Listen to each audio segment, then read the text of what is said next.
La secrétaire d'État adjointe des États-Unis, Wendy Sherman, doit arriver dimanche à Tianjin pour des réunions avec des responsables chinois, parmi lesquels le conseiller d'État et ministre des Affaires étrangères Wang Yi. Beijing a appelé à plusieurs reprises les États-Unis à gérer les différends de façon appropriée.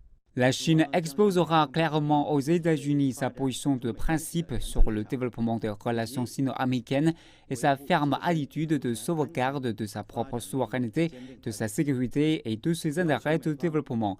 Elle demandera à la partie américaine de cesser les ingérences dans les affaires intérieures chinoises et les actes nuisant aux intérêts de la Chine. Il s'agit de la première réunion de haut niveau en personne à traiter de certains des problèmes les plus épineux entre les deux plus grandes économies du monde, depuis des pourparlers tendus à Anchorage en Alaska en mars. Le département d'État des États-Unis a affirmé qu'aucun sujet n'était hors de propos.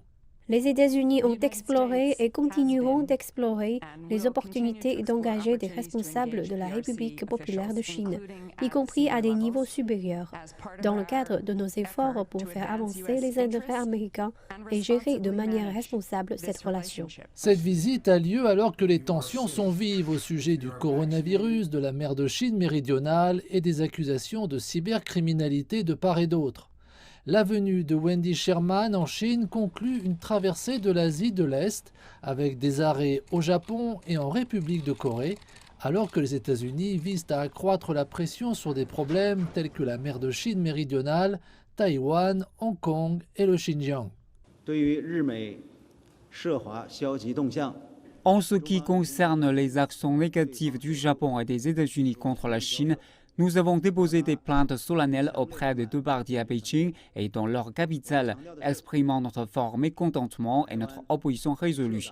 Je voudrais souligner que les questions de Taïwan, de Hong Kong et du Xinjiang sont des affaires intérieures chinoises qui ne permettent aucune ingérence extérieure.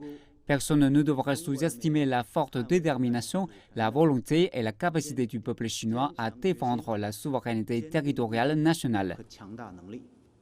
Le département d'État des États-Unis a précisé que nous ne devrions pas nous attendre à ce que des accords majeurs ou des déclarations conjointes résultent de ces réunions.